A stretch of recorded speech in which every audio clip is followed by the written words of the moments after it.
Jesus. E assim foi Ana, e assim foi a Noemi, assim foi Ruth, né? Assim foi Maria Madalena, assim foi os apóstolos. Tudo se resume o quê? Pedido. Diga glória a Deus.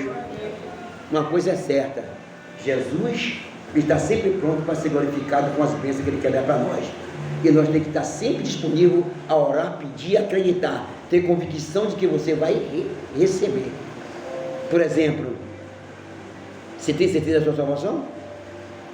Porque a conversa aí fora aí é que ele diz assim, diz que tem sempre a salvação dela, entendeu? Eu vi até pastor pregar aí para lá. Meu irmão, se você não tiver fé e convicção de sua salvação, quem vai ter? A Bíblia não relata em Hebreus 11, a fé é certeza de coisa que se espera. Você está esperando o quê? Jesus. Não é assim, Fábio? Está esperando o quê? Ir para o inferno ou para o céu? Para onde? Se o céu está fraco. Não é isso? O paraíso de Deus. Então eu tenho que ter certeza. Mas sabe, eu sou pecador. Quem é que não é? Mas você tem que ter certeza que Jesus morreu pelos pecados da humanidade. E dentro dessa humanidade toda, Ele te escolheu. Se é que Ele escolheu você para jogar no inferno, os ímpios vão ser julgados, está escrito. João 3,19 está lá. Os ímpios que diz que creem em Deus, mas fica fazendo um bocado de coisa errada. Quem crê, obedece, se esforça para obedecer, que não é fácil. Por isso que tem tropeço, mas não desiste. Quem crê? E João 3,19 diz o quê?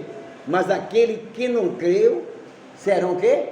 Condenado. Mas o que creu, não serão o quê? Julgado. E se não é julgado, é o quê? Salvo. Diga graças a Deus. Entra pela porta. Então, em nome de Jesus, nunca pare de pedir. Principalmente o Espírito Santo, se você não tem. O mistério. Mas o pessoal fala aí, fala línguas, aí é maluquice, maluco é que está dizendo. Busque, para você ver como você vai se surpreender. É os mistérios de Deus. É falar em língua, é adorar a Deus. Não é sapatear, plantar bananeira, subir na coluna da igreja, como quer para você que tem, não. Enrolando, quebrando a igreja. Não é isso aquilo aí, não. Andando de pedra para cima, dentro da igreja, jogando capoeira, né? Pastor faz te dar murro lá, a pessoa cai. Não é isso aí, não. Você não vê nenhum apóstolo, nem Jesus fazer isso aí. Você vê eles adorando, buscando, como a gente faz. Só adorando, buscando, sentindo a presença, sendo batizado, sendo renovado e fortalecido. Agora o batismo com o Espírito Santo é o falar em mistério. Aí o inimigo se revolta, aí bota na cabeça de alguém, de muito pregando aí, até na internet aí, que isso aqui é bom, mas também é ruim. Aí diz, mas o diabo também fala em língua. Eu não vi aqui na Bíblia dizer que o diabo fala em língua, ele fala na língua dele. Qual é a língua dele? Qual é a língua do diabo? Hein? Não, fazer não. Eu vi sim o Espírito Santo descendo sobre Jesus, sobre os apóstolos, e todos falavam em língua estranha. Acabou. Aí para querer confundir, aí muitos ficam falando assim, mas os pessoal que passava lá, né, onde eles estavam reunidos, eles falando em língua como de fogo, aí um dizia, ele está falando minha língua, passava o japonês, ele está falando minha língua, aí passava o alemão, ele está falando minha língua, aí passava o indiano, está falando minha língua, aí passava lá, enfim. Meu irmão, uma coisa é certa, se você está falando, se Deus está te tomando e está falando em língua, ainda que a língua você fale, passou um alemão e na porta agora, e eu estiver falando em língua, e ele entende que a língua que eu estou falando está ensinando dele, é um problema. Eu quero saber que eu estou cheio do Espírito Santo. Você não tem testemunho de Cristo. Aí ficam falando aí, como é que pode? Então não é a língua do céu, então não é a língua. O diabo ele veio para confundir, meu irmão, para confundir. Não vai nas águas não. Como muitos veem na Bahia, eu oriento a minha igreja, os outros não sei. mesmo orientando um bocado, que deixou de ser dizimista por causa disso. Aí eu vi o pastor falando na internet que o dízimo é coisa do passado. Aí Jesus está dizendo o quê? Que ele é o de ontem, de hoje e de sempre. Ele não bota atrás. Não muda. A palavra de Deus vem dizer que desde lá de Gênesis e Apocalipse está lá, dízimo. E ele aponta para lá. Para o antigo, para confirmar, ó, está lá, mas também está aqui. Está lá em Hebreus. Aí Jesus chega para os fariseus que é dizimista, mesmo sendo fariseu, ele questiona, que dava o dízimo do hortelã, do eiro, do cominho, não sei o que lá, mas desprezava o mais importante, o preceito e o amor de Deus.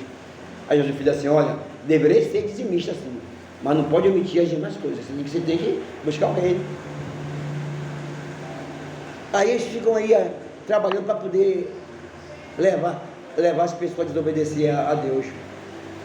E eu digo por mim, dos que eu sei daqui da igreja primitiva, a ovelha minha que deixou de ser, elas não estão rejeitadas por mim não, nem estou por Deus, mas está fazendo a vontade do inimigo. E eu digo com sincero, por quê? Que a vida deles foi de mal a pior depois disso, e antes não era assim. Eu falo financeiramente falando, pior, a ponto de alguns virem me confessar e falar. Eu digo, aí eu falei, bote a vida no lugar, a ponto de poder estar comendo emprestado, tá comendo dado. Aí eu fui, visitei, conversei, bote a vida no lugar, você sabe o que tem que fazer. O que o diabo fez você desfazer da palavra de Deus, você coloca no lugar, acabou.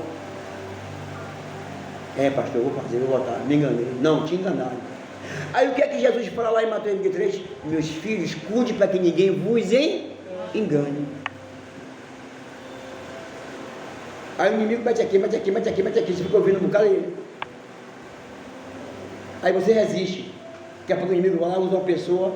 Ah, eu parei, que nada. Está me fazendo falta. Está deixando de ajudar a obra a ganhar alma e está ganhando maldição para ele. E tem muitos dizendo assim, não, mas Deus não vai amaldiçoar, não, Deus não vai amaldiçoar. A pessoa pela desobediência é que a palavra de Deus diz. Não é verdade? Embora em Malaquias disse, com maldição se não amaldiçoado porque a minha roubais, vós toda a nação, entende? Mas diz em Deuteronômio 28:15 o quê? Que a desobediência atrai o mal de Deuteronômio 28:15. Deuteronômio 28:1 diz o quê? Se atentamente nós temos que cuidar de guardar o ensinamento, verão sobre você todas essas bênçãos. Aí vem dizendo, a gente escolhe o que quer. Eu não desprezo ninguém que deixou de ser, mas eu vou pregar a palavra.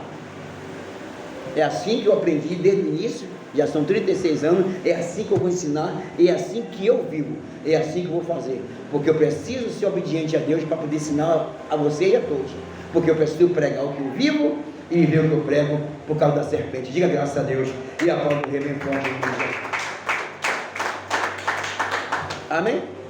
Está chegando a hora. Que pena, né? 20:10. Ainda tem aula ministerial aí. Graças a Deus. Mas glória a Deus por tudo. Amém? Então Jesus atendeu o pedido da cananeia, envergonhou a serpente e a menina ficou liberta. Né? Jesus atendeu o clamor de Ana, envergonhou Penina, que de pena ela não tinha nada, né? E exaltou Ana. Aí diz que a Esther devia ter mãe de 7 filhos, e aqui tinha muito vigor, perdeu. Então nós temos que ter cuidado para a gente não estar machucando alguém e perder o nosso. Aí diz que Jairo, que tanto machucava Jesus, chamava de ladrão e tudo, um dia ele se dobrou e pediu, junto com a esposa, para curar a filha, e Jesus deu. Né? Jairo da mesma forma, Zaqueu da mesma forma, e assim, a mulher, tudo se resume em pedido, como Abraão pediu, como Isaac pediu, como Jacó pediu, como todos, como nós pedimos e como nós ainda vamos continuar pedindo, como eu estou pedindo hoje. Em nome de... Então nós temos que estar pedindo para quê?